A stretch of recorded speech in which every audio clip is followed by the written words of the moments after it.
सभी का journey of self discovery Bhagavad Gita study course के इस सत्र में आप सभी का स्वागत है। तो बेसिकली पिछले क्लास में हम लोगों ने भगवत गीता के ऊपर थोड़ा बहुत चर्चा किया था, है ना। तो जैसा कि हम लोगों ने पिछले बार चर्चा किया था कि हम पहले मंगलाचरण करेंगे, यानी कि प्रेयर करेंगे, राइट। तो प्रेयर करने के लिए मैंने पीडीएफ भी शेयर किया था आप लोग को, शायद आप लोगों ने प्रिंट करवा के उसे अपने पास जरूर रखा होगा। तो अभी सबका म्यूट ही रहेगा और मंगलाचरण हम लोग करते हैं। संभवतः सभी का माइक ऑफ होना चाहिए और सभी लोग एक साथ मंगलाचरण हम लोग कंप्लीट करेंगे। क्या मैं वो पीडीएफ शेयर कर दूं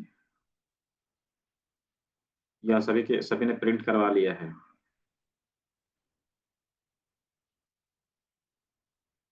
शेयर मैं कर दीजिए सब। मैं देख शेयर रहा हूँ। कर दीजिए।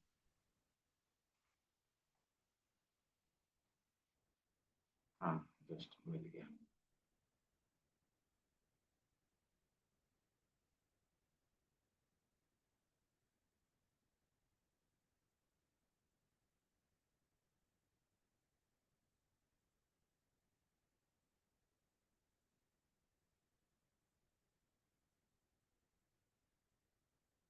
हाँ।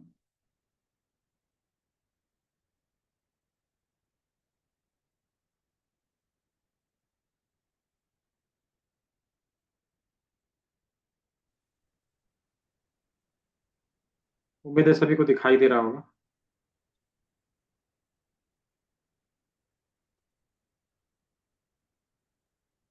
हम्म।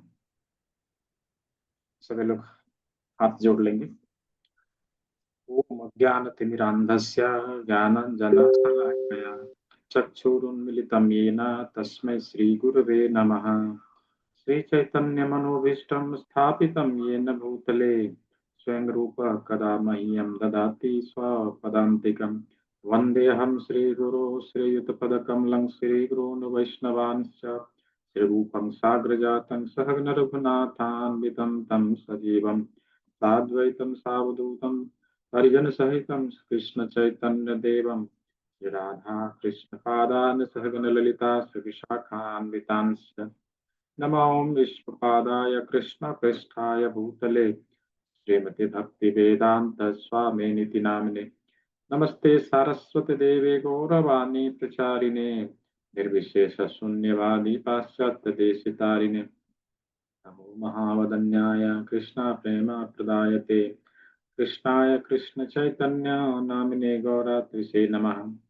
हे कृष्ण करुणा सिंधु दीनबंधु जगत्पते गोपेश गोपिका कांत राधा कांत नमस्तुते तप्त कांचन गौरांगी राधे वृंदावनेश्वरी पुष्पानुसुते देवी प्रणमामि हरिप्रिये वंशाकल्पतरुभ्यश्च कृपा सिन्धुभ्येव च पतितानां पावनेभ्यो वैष्णवेभ्यो नमो नमः।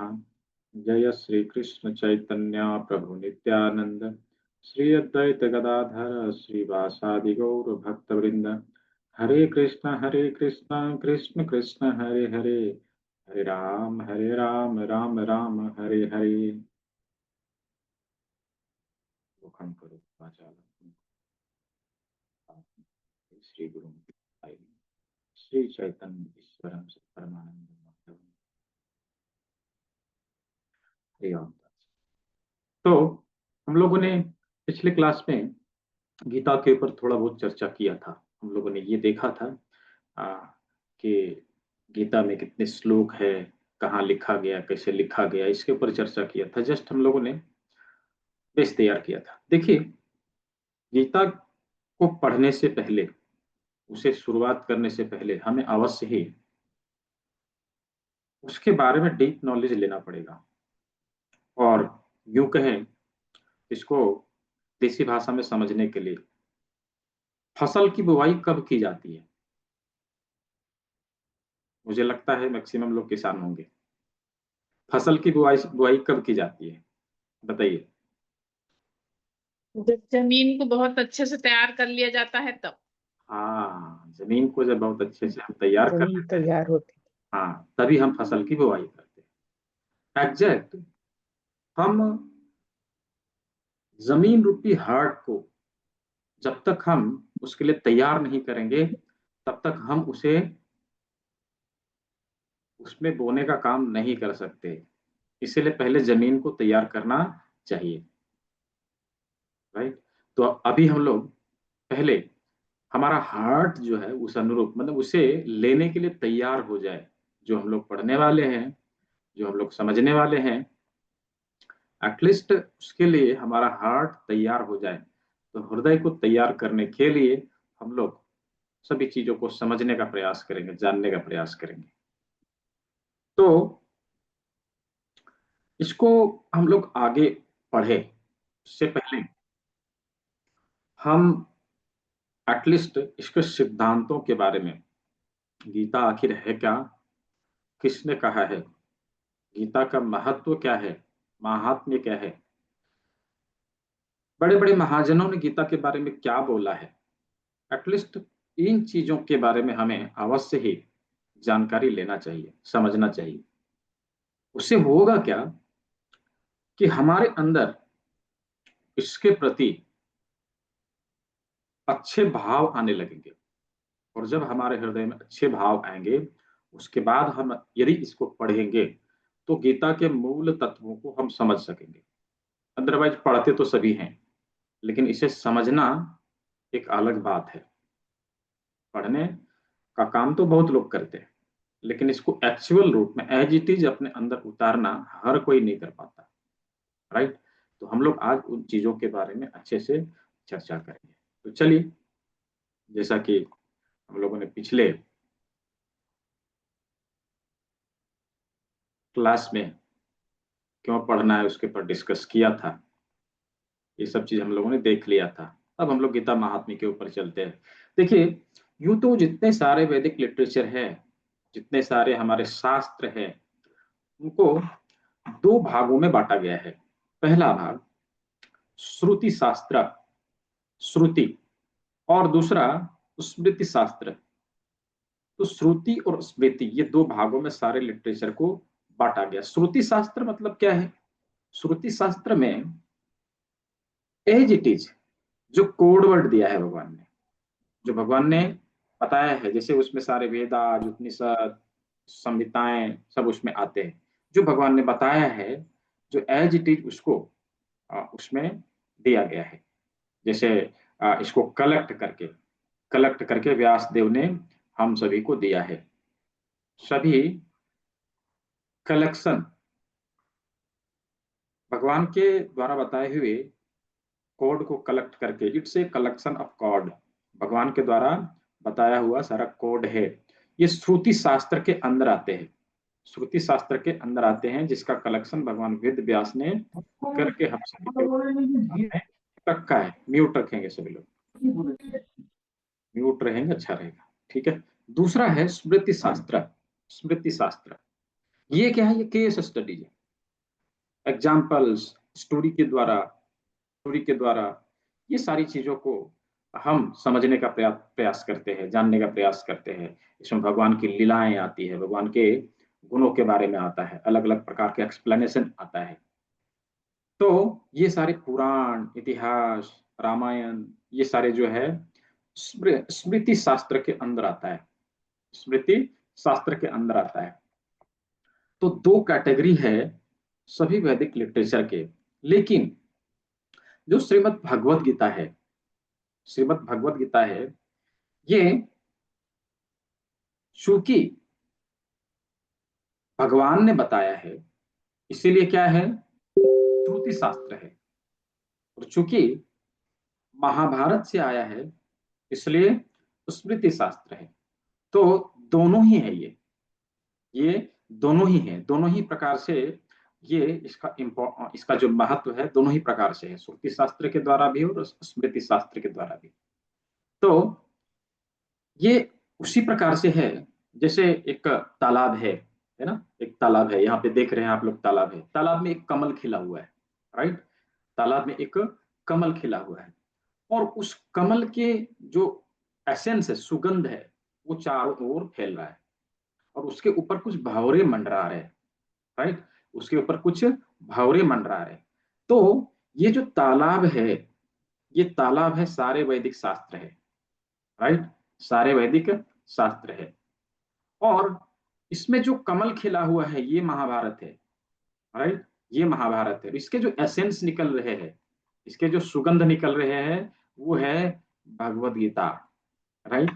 और ये जो भावरे हैं जो इसके ओर आकर्षित हो रहे हैं, ये है रसिक जन, रसिक जन जो इसके ऊपर आकर्षित हो रहे हैं, इसके एसेंस को लेने के लिए, इसके सुगंध को लेने के लिए। तो हम सभी यहाँ पे इसके सुगंध को लेने के लिए बैठे हुए, राइट। अभी हम लोग इसके सुगंध का पान करेंगे, देखेंगे किस प्रकार इसका सुगंध हमें आकर्षित करता है। तो एक उदाहरण इसमें और लिया जाता है कि ये सोने का अंगूठी है, राइट, सोने का अंगूठी है, और उसी में एक हीरा लगा हुआ है। सोने का अंगूठी है, उसी में एक हीरा लगा हुआ है। लेकिन जब इसको लोग देखेंगे तो क्या कहेंगे कि हीरे का अंगूठी है। क्या कोई ऐसा कहेगा कि सोना का अंगूठी है? कोई नहीं हीरे कहेगा, सब कोई कहेगा हीरे का अंगूठी है ना? क्यों? क्योंकि हीरा हीरे हीरा का जो महत्व है वो अधिक है, एज इट इज। जब हम गीता की बात करते हैं तो गीता है हीरा, और जो ये रिंग है वो है महाभारत, राइट। तो इसकी अनेक अनेक उपमाएं हम दे सकते हैं, हालांकि जितना चर्चा करें उतना कम पड़ेगा, फिर भी हम लोग यहाँ पे समझने का प्रयास करेंगे, ठीक है। तो गीता महात्म्य में कुछ श्लोक आपको देखने को मिलेंगे, जहाँ पे जो प्रमुख श्लोक है उसको हम लोगों ने यहाँ पे लिया है। मलिने मोचनम पुंसा जल स्नानम दिने दिने, सुकृत गीतामृत स्नानम संसार मल नाशनम। ये संसार के मल को नाश करता है। मनुष्य जल में स्नान करके नित्य अपने को स्वच्छ कर सकता है, लेकिन यदि कोई भगवत गीता रूपी पवित्र गंगा में एक बार भी स्नान कर ले तो भवसागर की मलिनता से सदा सदा के लिए मुक्त हो जाता है। ये इसका महत्व है, गीता का महत्व है। उसी प्रकार से उसी प्रकार से हमें और भी सारे आ,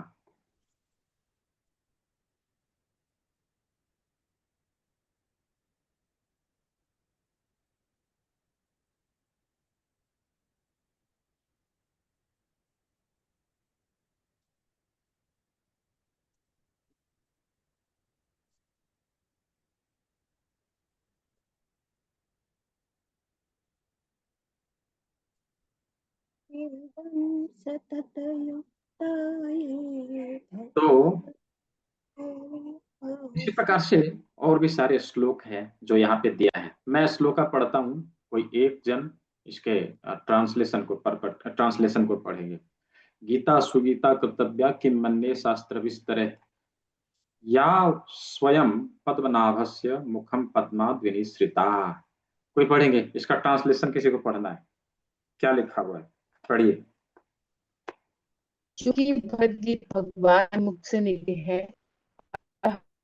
किसी को वैदिक के पढ़ी आवश्यकता नहीं दी, उसे भगवत का ही तथा योग अध्ययन करिए। वर्तमान युग में लोग सांसारिक काल में वॉइस इतने ब्रेक व्यस्त हुआ। हैं कि के लिए समग्र साहित्यिक अध्ययन संभव नहीं रह जाता है, कि इसकी आवश्यकता नहीं है। केवल क्या है जो समृद्धि है और किया है। अच्छा, इसमें थोड़ा वॉइस ब्रेक हुआ क्योंकि भगवत गीता कितना नंबर भगवान पेज में है?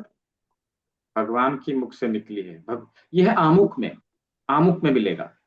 यदि आपके पास सभी, मैंने कहा था ना, जिसके पास गीता है लेके बैठेंगे, आपको आमुख में मिलेगा ये श्लोक। आमुख का जब लास्ट में जाएंगे, लास्ट में एकदम से आमुख जब पूरा पूरा पढ़ लेंगे, लास्ट में जाएंगे तो 4-5 श्लोक लिखे हुए हैं।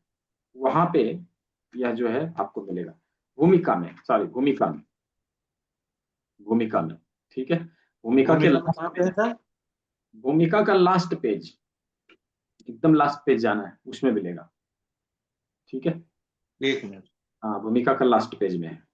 तो अवश्य ही हम यहाँ समझ पा रहे हैं कि इस श्लोक के माध्यम से क्या बताया जा रहा है, क्या बोला जा रहा है कि कोई व्यक्ति गंगा में जाके स्नान करे, रेगुलर स्नान करे, लेकिन गंगा का जो महत्व है क्या है कि गंगा भगवान के चरण कमलों से प्रकट हुई है। एक लीला हुई थी भगवान का, सभी को आप लोग को पता होगा, वामन देव लीला, बलि मर्दन लीला।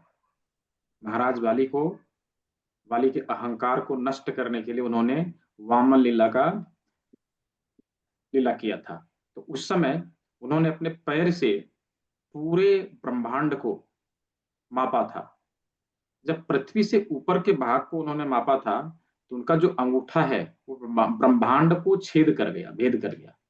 तो छेद करने के बाद वहां से विरजा सागर का जल श्रावित हुआ, जिसे ब्रह्मा जी ने अपने कमंडल में धारण कर लिया, और बाद में उसी को पृथ्वी के ऊपर महाराज भरत के द्वारा शंकर जी के माध्यम से उस गंगा को लाया गया, जिसमें हम लोग स्नान करते हैं और हम सोचते हैं हम बहुत पवित्र हैं। तो भगवान के चरण कमलों को धोया हुआ पानी में जब कोई व्यक्ति स्नान करके इतना पवित्र हो सकता है, वो नदी जब इतना पवित्र हो सकती है, तो आप सोचिए कि जब भगवान के मुख से निकले हुए वाक्य में जब हम लोग गोता लगाएंगे तो हम कितना पवित्र होंगे। ये यहाँ पे समझाया जा रहा है, राइट। ये यहाँ पे समझाया जा रहा है इस श्लोक के माध्यम से। ये महत्व है हमारे गीता का। तो अवश्य ही हमें इस बहती गंगा में, यानी भगवान के मुख रूपी गंगा से निकले हुए सभी वाक्यों में जब हम अपना गोता लगाएंगे तो हम कितना पवित्र होंगे, ये इससे हम लोग समझ सकते हैं। तो इसी के बारे में, ये जो है गंगा जल पीता है तो उससे मुक्ति मिलती है, उसी के बारे में लिखा हुआ है। भरतामृत सर्वस्वम विष्णु वक्ता विनिशितम गीता गंगोदकम पीत्वा पुनर्जन्म न विद्यते। जब गंगा जल को पीने से हमें मुक्ति मिलती है, तो जब हम गीता के इन वाक्यों को, इन भगवान ने जो हमें ये जो वाक्य दिए हैं, ये जो गीत दिया है, जब हम इसको पिएंगे तो हमारा पुनर्जन्म दोबारा नहीं होगा, जन्म मृत्यु के चक्कर में हम दोबारा नहीं पड़ेंगे। तो ये यहाँ इसका जो है महात्म्य दिया हुआ है। फिर इस श्लोक में आता है दुर्गा वो दुग्धा गोपाल नंदन पार्थो वत्सः सुधीर्भोक्ता दुग्धम गीतामृतम महत्।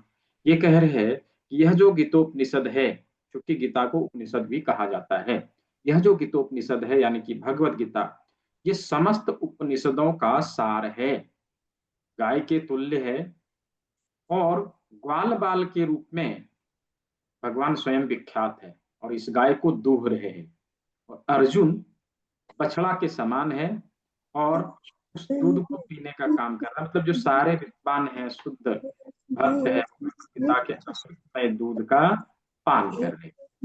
तो इसका मतलब क्या है कि गीता का क्या महत्व है, ये यहाँ पे समझाने का प्रयास किया जा रहा है।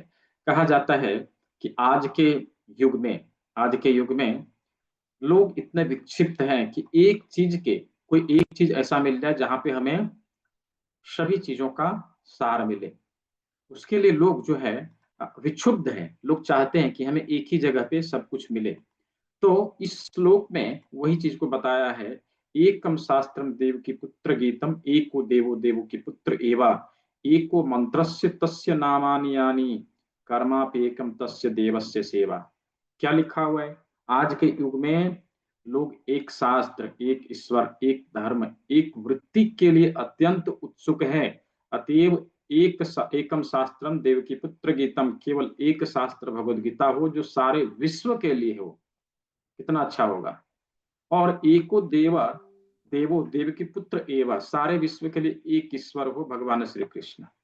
एको मंत्र से तस्य नामानि यानि, और एक मंत्र हो और एक ही प्रार्थना हो और उसके नाम का कीर्तन हो, हरे कृष्ण कृष्ण कृष्ण हरे हरे, हरे राम राम राम हरे हरे।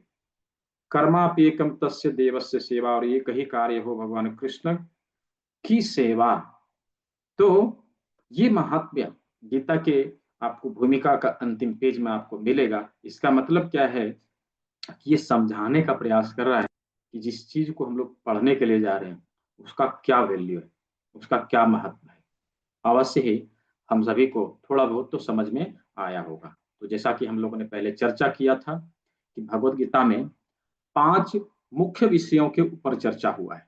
कौन कौन सा है बताइए? बोला था मैंने, बताया था पिछली बार। कौन कौन सा तत्व है, कौन कौन सा विषय है जिसके बारे में भगवान भगवान ने यहाँ पे चर्चा किया है? गॉड तत्व, ईश्वर ईश्वर तत्व, ईश्वर तत्व, बाद दूसरा में जीव तत्व, जीवन तत्व, तत्व, प्राकृतिक तत्व, प्रकृति, काल तत्व और काल, कर्म तत्व। कर्म। तत्व ये 5 तत्व हैं जिसके बारे में भगवान ने विशेष रूप से गीता में चर्चा किया है। तो जब हम लोग इन 5 तत्वों को अच्छे से समझ लेंगे ना, तो समझ लीजिए कि भगवत गीता के एसेंस को हम लोगों ने समझना शुरू कर दिया है। समझा नहीं है, शुरू कर दिया, समझना शुरू कर दिया। और आप जितना बार भगवत गीता को पढ़ेंगे कुछ ना कुछ नया चीज सीखने को मिलेगा, राइट? कुछ ना कुछ नया चीज सीखने को हमें मिल जाता है। तो चलिए आज हम लोग पहला यानी कि ईश्वर तत्व, ईश्वर के बारे में भगवान ने क्या कहा है उसके बारे में थोड़ा विशेष चर्चा हम लोग करते हैं कि ईश्वर के बारे में क्या है। तो ये 5 तत्वों में से पहला यानी कि ईश्वर तत्व आज हम लोग समझेंगे। पहला ईश्वर, दूसरा जीव, प्रकृति, कर्म और काल।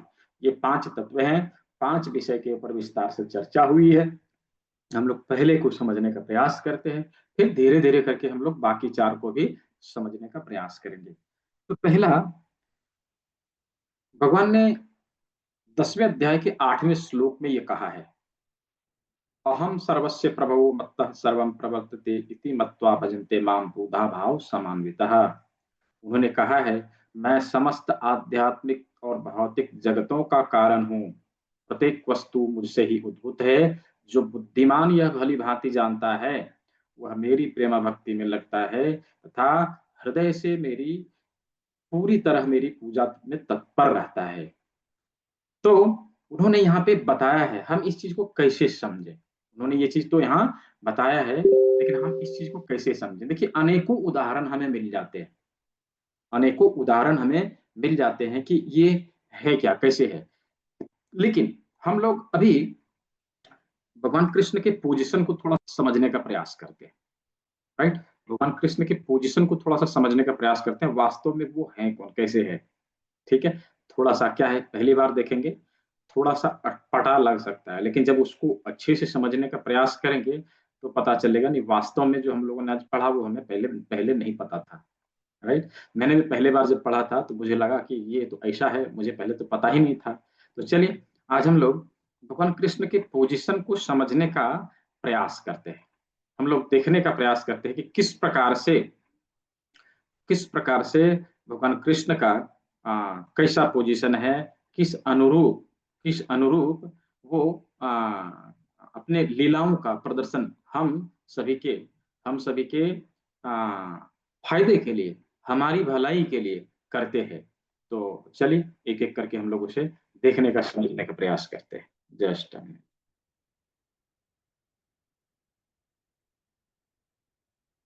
ये थोड़ा लंबा ट्री है, इसको थोड़ा हम लोग धीरे धीरे करके समझने का प्रयास करेंगे। तो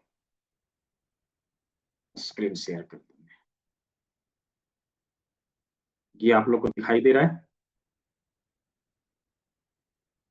अभी दिखाई दिया? अभी नहीं सर, नहीं? अभी नहीं, अभी नहीं। फिर से करूं? अच्छा, ये देखिए दिखाई दिया? आ रहा है। आ रहा है?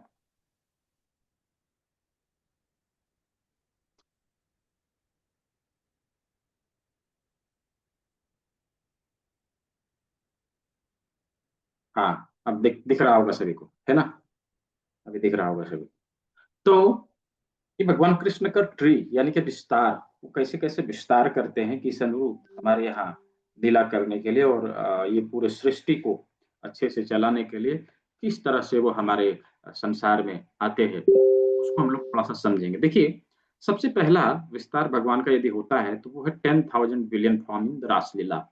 वो रासलीला में अपने 10,000 बिलियन फॉर्म्स में अपने आप को एक्सपेंड करते हैं रासलीला के लिए। दूसरा, द्वारका लीला में वो 16,108 फॉर्म में अलग अलग भवनों में अलग अलग विलाज में वो वास करते हैं।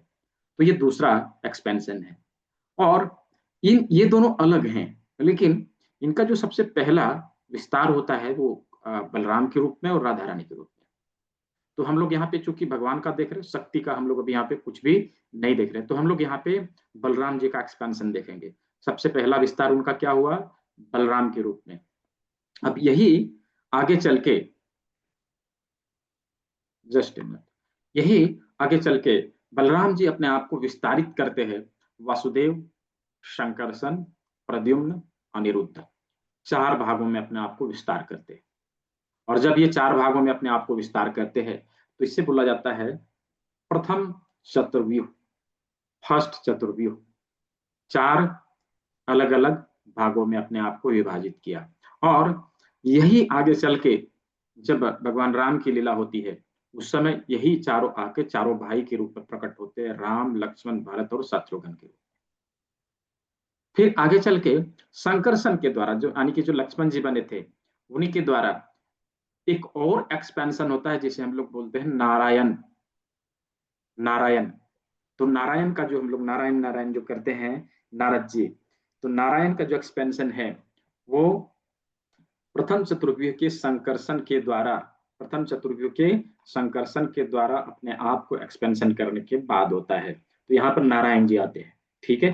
फिर जब नारायण अपने आप को विस्तारित करते हैं तो दूसरा वसुदेव, संकर्षण, प्रद्युम्न और अनिरुद्ध, दूसरा चतुर्व्यूह का निर्माण होता है। और फिर यहाँ पे ये इस चतुर्व्यूह के जो संकर्षण हैं वो अपने आप को विस्तारित करते हैं महाविष्णु के रूप में, महाविष्णु के रूप में। और महाविष्णु कहाँ आते हैं? तो हमारे भौतिक संसार में आते हैं, हमारे भौतिक संसार में आते हैं। और विरजा सागर में अपने आप वो लेटे रहते हैं, सोए रहते हैं, जो कि उनका खुद का पसीना होता है। उनका इतना पसीना होता है कि एक सागर का निर्माण हो जाता है।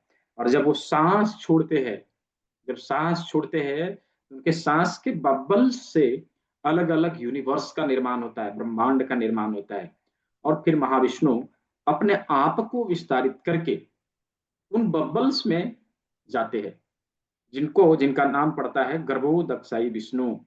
अब वहां पे जब वो पहुंचते हैं, गर्भोदका सागर में जब वो सोते हैं, शेष शैया पर सोने के बाद उनके नाभि से कमल निकलता है और उस कमल में फिर ब्रह्मा जी प्रकट होते हैं और ब्रह्मा जी पर सृष्टि का लीला करते हैं। कहां पर? कमल नाल के अराउंड 14 भुवन का निर्माण करते हैं। तो उसको भी हम लोग देखेंगे। तो गर्भोदक्षय विष्णु फिर अपने आप को एक्सपैंड करते हैं क्षीरोदक्षय विष्णु के रूप में, क्षीरोदक्षय विष्णु के रूप में, क्षीर सागर में जहां पर भगवान विष्णु रहते हैं। जब इस ब्रह्मांड में किसी भी प्रकार का आपत्ति आता है, विपत्ति आता है, तो इस संसार के सारे पालनहार वो कहाँ जाते हैं? क्षीरोदक्षय सागर के पास, और वहां जाके भगवान विष्णु से अनुरोध करते हैं। तो फिर यहाँ पर जो पालन का जो कार्यभार है, जो समस्या आ रही है, उसका निदान क्षीरोदक्षय विष्णु के द्वारा किया जाता है। फिर क्षीरोदक्षय विष्णु यही अपने आप को विस्तारित करके परमात्मा के रूप में, परमात्मा के रूप में हर एक जीव में, हर एक एंटिटी में अपने आप को विस्तारित करके एक्सपेंड करते हैं। तब जाके ये संसार जो है चलायमान होता है। फिर आगे चल के अलग अलग अवतार होते हैं, और सारे जो इंकारनेशन इस भौतिक संसार में होते हैं, सारे इंकारनेशन इसी क्षीरोदक्षय विष्णु के द्वारा होते हैं। अब इसमें से अलग अलग अवतार होते हैं, अलग अलग तरह के अवतार होते हैं। बहुत डीप तो नहीं जाएंगे, हल्का फुल्का हम लोग देखने का प्रयास करेंगे। ठीक है। तो इसमें से कुछ होता है लीला अवतार। लीला अवतार क्या है? तो अवश्य ही हम लोग जानते हैं, जैसे भगवान राम आए, भगवान कृष्ण आए, नृसिंह आए, अलग अलग लीलाओं को करके हम सभी को अपनी ओर आकर्षित करने के लिए, अपने यहाँ बुलाने के लिए, वापस अपने धाम को जाने के लिए अलग अलग लीलाओं के द्वारा हमारे अंदर भगवान के साथ जो खोया हुआ रिश्ता है, उसको जगाने के लिए, उसको बनाने के लिए इन लीलाओं के द्वारा हमें यह बताने आए कि तुम कौन हो, वास्तव में हम कौन है। इन लीलाओं के द्वारा हमें समझाने का प्रयास करते लीला अवतार के द्वारा। फिर उनका अगला एक्सपेंशन है गुना अवतार। गुना अवतार में फिर 3 एक्सपेंशन होता है, लॉर्ड विष्णु, लॉर्ड ब्रह्मा और लॉर्ड शिवा। तो जो भगवान विष्णु होते हैं वो क्या होते हैं, शतोगुनी। लॉर्ड ब्रह्मा क्या होते हैं, रजोगुनी। और भगवान शिव क्या होते हैं, तमोगुनी। यानी कि सत्व गुण का जो भाग है वो कौन संभालते हैं, भगवान स्वयं, भगवान विष्णु। और जो रजो गुण का जो जो भी कार्य है वो कौन संभालेंगे, तो ब्रह्मा जी। और तमोगुनी कार्य जितने होंगे वो कौन संभालेंगे, तो शिव जी। तो ये जो गुना अवतार है, एक्चुअली ये तीनों इस भौतिक संसार को अच्छे से चलाने के लिए, भौतिक संसार अच्छे से कार्य करे उसके लिए ये तीनों अवतार होते हैं। अभी देखिए, भगवान ब्रह्मा क्या करते हैं, सृष्टि करते हैं, क्रिएशन का काम करते हैं। भगवान शिव क्या करते हैं, डिस्ट्रॉइंग का काम करते हैं, तोड़ने का काम करते हैं, संहार करने का काम करते हैं। तो अब यहाँ पे समझना है कि किसी चीज को बनाना और तोड़ना इतना कठिन काम नहीं है। किसी घर को बना लिया, उसको तोड़ भी दिया, लेकिन उस घर को मेंटेन करके रख पाना, ये सबसे बड़ी चुनौती होती है, राइट। जब हम किसी की मेंटेनेंस की बात करें कि इसको मेंटेन करके ऐसे एज इट इज रखना है, तब हमारे सामने चुनौती आती है। और ये चुनौतीपूर्ण कार्य कौन करते हैं, स्वयं भगवान विष्णु, राइट। तो इस प्रकार ये 3 गुना अवतार है और इन गुण अवतारों के द्वारा इस संसार का पालन करते हैं। फिर उसी उसी तरह आवेश अवतार आता है, यानी कि अपना पावर ऑफ अटॉर्नी देते हैं। वो किसी को देते हैं, उसमें 2 प्रकार का पावर होता है। एक होता है भगवत आवेश, गॉडली आवेशित, और शक्ति आवेशित। 2 तरह के आवेशित करके 2 तरह के अवतार इस संसार में भेजा जाए। जैसे भगवत आवेश में यदि हम देखें तो कुछ उदाहरण जैसे हमारे शास्त्रों में मिलता है, भगवान कपिल का, भगवान ऋषभ देव का। ये जो अवतार हुए थे ये भगवत आवेश के अवतार थे, भगवत आवेश के अवतार थे। मतलब कि गॉडली इम्पोजरमेंट। उसी प्रकार से शक्ति आवेशित, शक्ति आवेश अवतार भी होता है। शक्ति आवेश अवतार में जैसे कि नारद जी, तो नारद जी क्या है, तो भक्ति की शक्ति लेके वो अवतरित होते हैं, जहां पर भी जाते हैं लोगों को भक्ति देते हैं। जैसे महाराज ध्रुव को दिया, प्रहलाद महाराज को दिया, अनेकों उदाहरण मिलते हैं जिनको उन्होंने भक्ति दिया। उसी प्रकार से ब्रह्मा जी को शक्ति आवेशित, सृष्टि करने की शक्ति, सृष्टि करने की शक्ति। फिर चतुष्कुमार को, 4 कुमारों को ज्ञान का शक्ति दिया। अनंत देव को भू धारण शक्ति, अनेकों भू को अपने सर के ऊपर धारण करने की शक्ति। उसी प्रकार से भगवान परशुराम का अवतार यानी कि दुष्ट दमन शक्ति। तो ये शक्त्यावेश अवतार है, शक्ति को आवेशित करके। तो ये था आवेश अवतार। उसी प्रकार से युगा अवतार होता है, युगा अवतार होता है, अलग अलग युग में अलग अलग अवतार। अभी सतयुग, सतयुग में हंसा अवतार हुआ था और उन्होंने कौन सी पद्धति दिया, मेडिटेशन का पद्धति। किस प्रकार से हम ध्यान लगाएं, ध्यान लगा के, क्योंकि उस युग में परमात्मा के साथ अपने आप के खोए हुए संबंध को पुनर्जागृत करने के लिए ये पद्धति को अपनाया जाता था। यानी कि ध्यान करके, मेडिटेशन करके हम अपने अंदर उन शक्तियों को दोबारा से जागृत करें और परमात्मा के साथ, भगवान के साथ हमारे खोए हुए संबंधों को पुनर्जागृत करें। ये चीज कैसे होता था, हंसावतार ने हमें बताया, भगवान हंस ने हमें आके बताया। त्रेता युग की बारी आई तो त्रेता युग में भगवान यज्ञ ने हमें यज्ञ करने का, फायर सेक्रीफाइस, यज्ञ करने का जो नियम है वो दिया कि यज्ञ करने के द्वारा हम भगवान के साथ खोए हुए संबंधों को पुनर्स्थापित करेंगे। ठीक है। फिर द्वापर युग आया। द्वापर युग में स्वयं भगवान कृष्ण आए और उन्होंने उन्होंने अर्चन विधि दिया पूजा करने के द्वारा।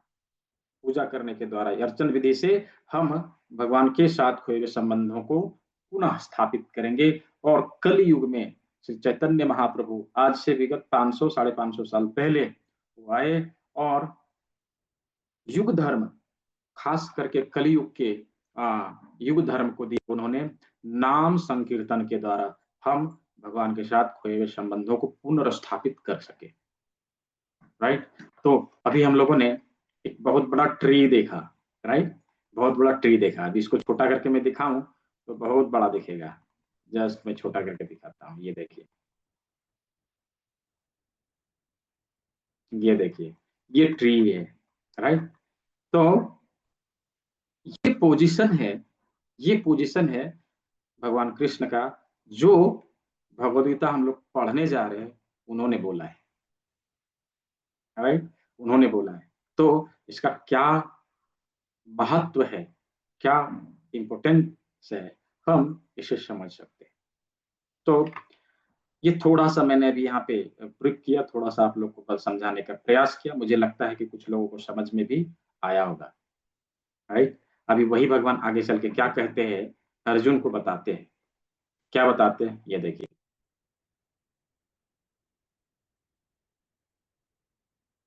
कह रहे स एवायं मया तेद्यं योगः प्रोक्तः पुरातनः भक्तोऽसि मे सखा चेति रहस्यम ये तदुत्तमम्।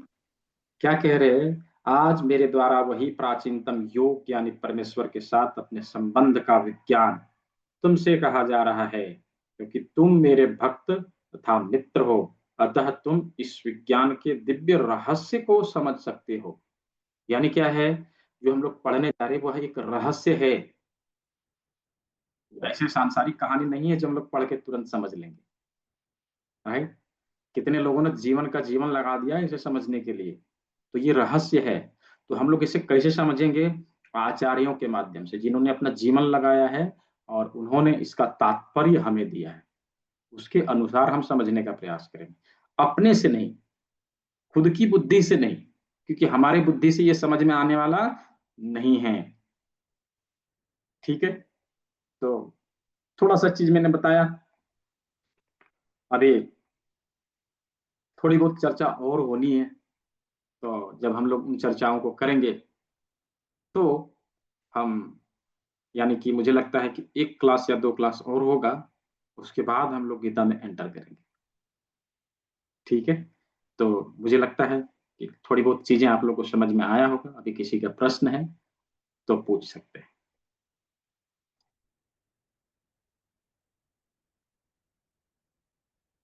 दो चीजें हुआ होगा, या तो किसी को समझ में नहीं आया होगा या तो सब कुछ समझ गए होंगे। सर हाँ, बोलिए। सर जैसे हमने सुना है पहले सतयुग आता है, त्रेता युग, द्वापर युग, कलयुग, पर आपने सबसे लास्ट की लाइन में बताया सतयुग। उससे पहले आपने और अवतारों की बात की है, तो नहीं पहले से नहीं ही। नहीं नहीं भाई, वो चीज हमने जस्ट ये समझाने के लिए बताया है कि ये जो युगा अवतार है हर युग में होता है। जितना साइकिल होता है ना, हर युग में होता है। जब हम लोग टाइम पढ़ेगा ना तो हमें समझ में आएगा कि अच्छा ऐसे है। अभी हम लोगों ने जस्ट एक्सपेंशन देखा कि किस अनुसार उन्होंने अपने आप को एक्सपेंड किया है, बस। ठीक है। अच्छा, हाँ, अभी एक्सपेंशन देखा है हम लोग। ठीक है। एक्सपेंशन इसलिए देखा, उनसे उनका पोजीशन समझ में आए, ऐसा।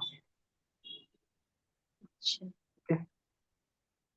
और सर कोई? पिछले हाँ सर कुछ बोले सर। हाँ हाँ, बोलिए। सर पिछले क्लास में 4 धर्म के 4 गुण बताए थे। एक तो हो गया भ्रम, इल्यूजन। वो दूसरा जीव तत्व, जब हम लोग जीव तत्व पढ़ेंगे ना तो उसके ऊपर भी चर्चा होगी। ठीक है, वो जीव नहीं, तत्व। हाँ, तो तीसरा विप्रलिप्सा, विप्रलिप्सा कुछ बोले थे, उसका मतलब क्या हो सर? विप्रलिप्सा यानी कि धोखा देने और ये खाने की प्रवृत्ति। वो तो 2 नंबर में हुआ ना सर। हाँ, तो क्या क्या बताया था हमने? एक तो हो गया भ्रम, इल्यूजन। हाँ दूसरा गलती करके फिर धोखा देना। हाँ हाँ हाँ, एग्जैक्ट। 2 हो गया। 3 में हाँ विप्रलिप्सा था। हाँ हाँ हाँ हाँ, वो ठग एग्जैक्ट। उपचार बताए थे। हम्म। और चौथा है अपूर्ण इंद्रिय। हाँ, तो ये अपूर्ण इंद्रिय तीसरा। मतलब कि हम लोग किसी चीज को कुछ और ही चीज समझ लेते हैं, ये अपूर्ण इंद्रियां हो गया। right? भ्रम यानी कि किसी वस्तु को कुछ अन्य समझ लेना, किसी कौन चीज सा को। सर? जो भ्रम, पहला हमने लिखाया था भ्रम, वो तो इल्यूजन हो गई सर। कोई इल्यूजन। चीज को, हाँ दूसरा ठीक। था प्रमाद, यानी कि त्रुटि करने, गलती करने की प्रवृत्ति। प्रमाद, हाँ, प्रमाद, गलती गलती करने। करना और सीखना, आना नहीं सीखना। हाँ, गलती करने की प्रवृत्ति। हम लोगों में गलती करना स्वाभाविक है, गलती करते हैं हम लोग, है ना। ठीक। और हाँ। तीसरा? तीसरा था विप्रलिप्सा, धोखा खाना, धोखा देना।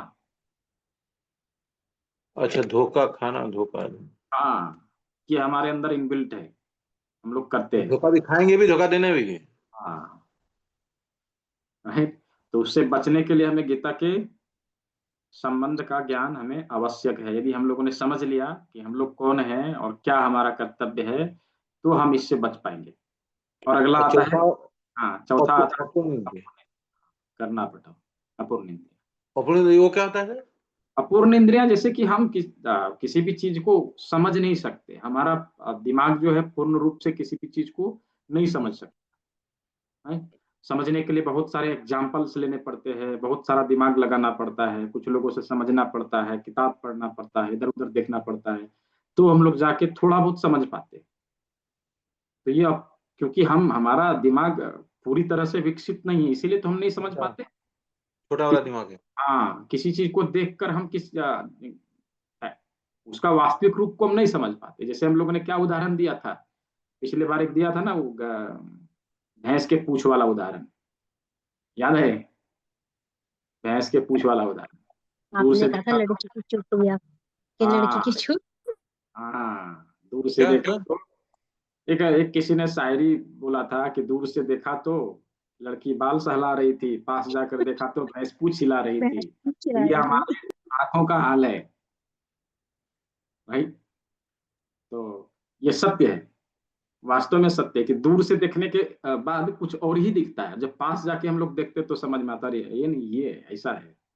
तो क्योंकि हम, हमारी इंद्रियां पूर्ण नहीं है, इसलिए हम नहीं देख पाते, अच्छे से नहीं समझ पाते। तो ये चार तरह की गलतियां हम लोग करते हैं, ये चार अवगुण हमारे अंदर है, वास्तव में है। Inbuilt right? है। हाँ, इनबिल्ट है। अब उससे बाहर निकलना है हम लोग, तो उससे बाहर निकलने के लिए ही ये सारी चीज हैं जो हमें पढ़ना पड़ेगा, समझना पड़ेगा सिद्धांतों को, तो फिर हम इससे बाहर निकल सकेंगे। ठीक है, और किसी का कोई सवाल?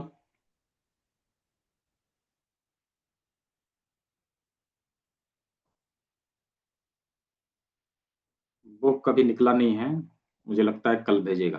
कौन पूछ लें? क्या हमारी आवाज सुनाई दे रही है सर? हाँ हाँ हाँ हाँ, बोलिए अरविंद जी। मेरा एक सवाल था छोटा सा मन में। हाँ सवाल यह है कि अगर कहा जाता है कि आत्मा अजर है, अमर है, अविनाशी है, हाँ आत्मा न कभी मरती है न जन्म लेती है, बराबर? तो ये दुनिया की पॉपुलेशन आज से 10 साल पहले एक 1.25 करोड़ या 100 करोड़ के अरब अरब के आसपास थी। अभी हम्म 140 करोड़ हो गई। हम्म विश्व की, वर्ल्ड की हम्म 7 अरब के करीब हो गई है। हम्म। ये जनसंख्या बढ़ने में तो साबित होता है कि आत्मा बढ़ती भी है, आत्मा जन्म भी लेती है, आत्मा मरती भी है। इसको बहुत हम लोग अच्छा, कैसे समझ सकते हैं? बहुत अच्छा सवाल है। सभी को इसके बारे में जब अवश्य सुनना चाहिए, समझना चाहिए। जब आत्मा हम्म आत्मा यदि एक ही जन्म न लेती है न मरती है, तो हम्म। पॉपुलेशन कैसे बढ़ रहे हैं? फिर वर्ल्ड की कैसे बढ़, जनसंख्या 7 अरब से ऊपर हो गई है। कृपया इसके बारे में मार्गदर्शित करें। जी जी, बहुत अच्छा सवाल है। देखिए, जनसंख्या बढ़ने का क्या मतलब है, पहले हमें इस चीज को समझना पड़ेगा। हम लोगों ने पिछले क्लास में ये चर्चा किया था। क्या चर्चा किया था? हम लोगों ने ये देखा था कि मनुष्य पशुओं से कैसे अलग है, चर्चा किया था, राइट। और ये जो मनुष्य योनि है, वो क्या है, एग्जिट पॉइंट है इस पूरे ब्रह्मांड का। उसके बारे में हम लोग अगले सेशन में चर्चा करने वाले हैं। तो जब कोई मनुष्य जन्म लेता है, तो वो एग्जिट पॉइंट के ऊपर आ जाता है। तो ये जो हम लोगों ने सुना है ना कि 84 लाख योनियां होती है, राइट, 84 लाख योनियां होती है, और 84 लाख योनियां में सभी आत्माएं भटक रही है। तो उन योनियों को पार करते हुए जब लोग, मतलब सभी आत्माएं मनुष्य योनि में आते हैं, तो हम प्रयास करते हैं कि इस जो एग्जिट पॉइंट है यहाँ से हम बाहर निकले। तो यदि मनुष्यों का पॉपुलेशन बढ़ रहा है, इसका मतलब ये नहीं कि आत्मा का संख्या बढ़ रहा है, इसका मतलब ये है कि बाकी योनियों से बाकी आत्माएं मनुष्य योनि में आ चुकी है, अब यहाँ से वो बाहर जा सकती है। तो हमें उसका हेल्प भाई हमें उसका हेल्प करना चाहिए, क्योंकि हम उस चीज को समझ रहे हैं। यदि आप समझ रहे हैं, हम समझ रहे हैं, तो बाकियों को समझाने का हमारा धर्म बनता है। कैसे, इसका क्या मतलब है, क्यों हम समझाएं? अब देखिए, यदि भूपेंद्र सिंह जी का बेटा खो गया, समझिए इस चीज को, भूपेंद्र सिंह जी का बेटा जो है खो गया है, और उसको पाने के लिए खूब तड़प रहे कि वो हमारे पास आ जाए, राइट? अभी अरविंद जी, आप उनके पास जाएंगे और उनको अच्छे अच्छे 56 भोग खिलाएंगे, तो वो क्या खुश होंगे? उनको ढेर सारा पैसा देंगे तो क्या वो खुश होंगे? यदि आपने उनको उनका बेटा लाके दे दिया, तो वो खुश होंगे? कि उनके लाखों रुपया दे तो वो खुश होंगे? बेटा लाके देंगे तो खुश होंगे। तो बेटा लाके देंगे तो खुश होंगे। एज इट इज हम लोग सब भगवान के संतान हैं, और यदि हम जो संतान उनसे बिछड़े हुए उनके पास ले जाने के लिए यदि हम किसी को हेल्प करते हैं, तो हमसे भगवान खुश होते हैं, राइट? तो जो मनुष्य योनि में इतने 7.5 अरब लोग आ चुके हैं, अवश्य ही हमारा कर्तव्य बनता है कि हम लोग यदि इन चीजों को जानते हैं, तो इसका प्रचार प्रसार करें, लोगों को इसके बारे में बताएं कि भाई चल, तू आ चुका है, देखा। ठीक है, तो इसके बारे में हम लोग और विशेष चर्चा करेंगे, आगे समझेंगे। मुझे लगता है कि थोड़ा जी बहुत आपको समझ में आया होगा, जी है ना? ठीक है जी, भूपेंद्र सिंह सर। ठीक है सर, अच्छा लगा। जी सर, सादर प्रणाम। जी। सर, ये जो भाई साहब ने क्वेश्चन किया है, हाँ, ये बहुत अच्छा क्वेश्चन किया है, और ये क्वेश्चन मुझे लगता है 5-6 साल पहले मेरे पास उठा था। अच्छा।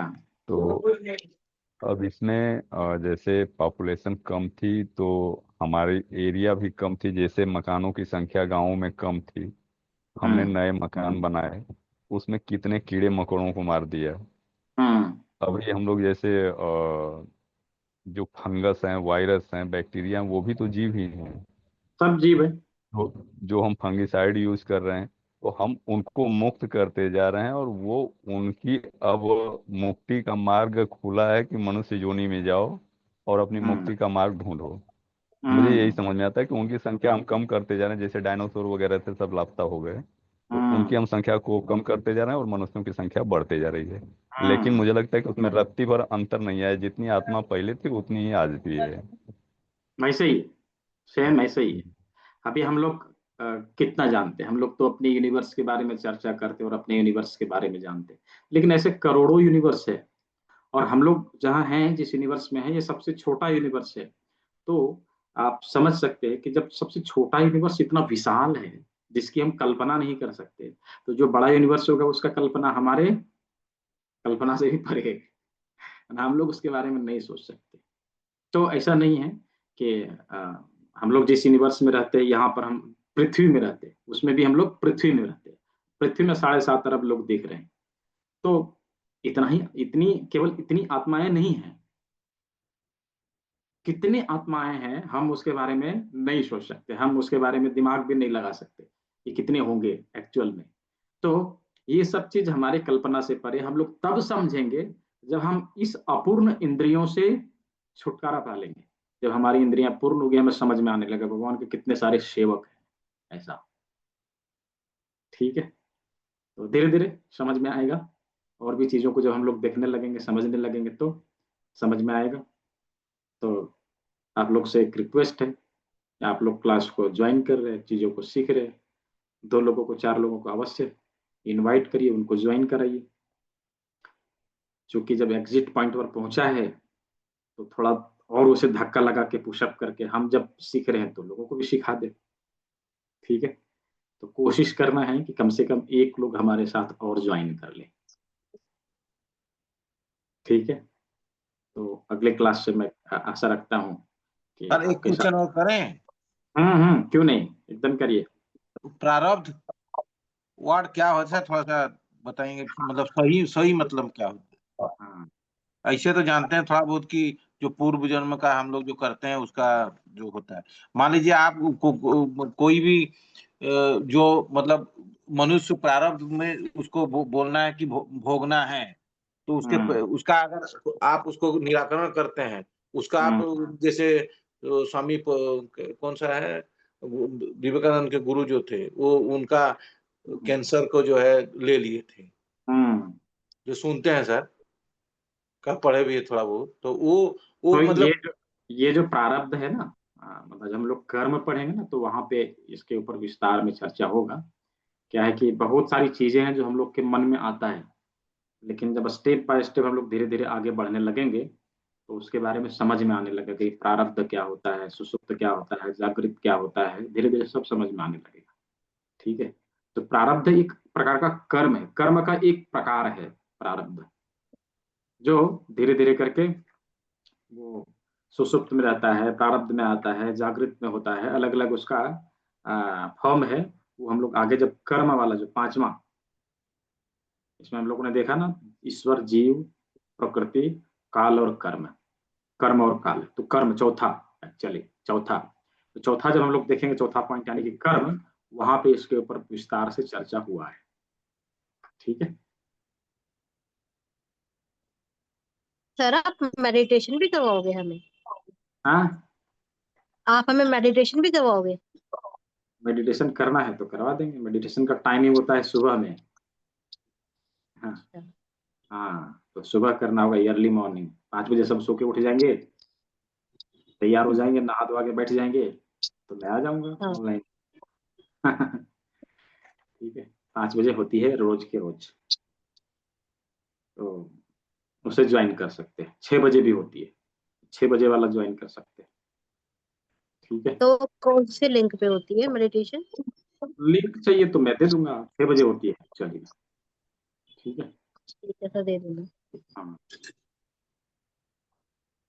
ठीक है। उसमें रोज जो है 8 राउंड उसमें कराया जाता है, और 8 राउंड के बाद फिर आधा घंटा लगभग भगवद गीता के ऊपर मतलब पढ़ना होता है, लोग पढ़ते हैं उसमें। तो ये रोज होता है, जिसको चाहिए लिंक मैं दे दूंगा। ठीक है। अभी मैं लिंक इसलिए उसके बारे में नहीं बोला है मैंने कि थोड़ा बहुत हम लोग पढ़ ले, थोड़ा बहुत हम लोग समझ ले, एटलीस्ट जब जानने लगेंगे, समझने लगेंगे, तो मेडिटेशन का क्लास आप लोगों का अलग से मैं करा दूंगा। ठीक है। हाँ सर जितना पीडीएफ दिखाए हैं उसको अगर इसमें डाल देते तो हम लोग उसको नोट कर लेते। PDF, ऑलरेडी भगवद गीता में सब कुछ है, ये तो मैंने पॉइंट केवल उठा उठा के किया है। ठीक है, जी उसको मैं भेज दूंगा, जो भी मैंने ट्री दिखाया ना उसको मैं भेज दूंगा, नोट कर ठीक लीजिएगा। है सर। ठीक है। क्योंकि जितना आपने बताया उतनी जल्दी जल्दी तो सब समझ में नहीं आया है, अगर उसको खुद से पढ़ेंगे 7 दिन के अंदर में तो शायद कुछ ज्यादा समझ पाएंगे। हाँ ठीक है। ठीक है। तो अभी जो हम लोगों ने पढ़ा था महात्म्य, ये हमारे भगवद गीता में ऑलरेडी है। और जो अभी हम लोग ट्री देखे थे जिसमें भगवान कृष्ण का पोजीशन दिखाया है, वो ट्री में यस डालूंगा, तो अलग अलग यस। शास्त्रों में उठाया हुआ है। ठीक है। ठीक है सर। तो नाम सर। सभी ने सेवा का मौका दिया, सभी को बहुत बहुत धन्यवाद। सभी स्वस्थ रहे, मस्त रहे, सभी को शुभ रात्रि। मिलते हैं अगले प्रणाम सर।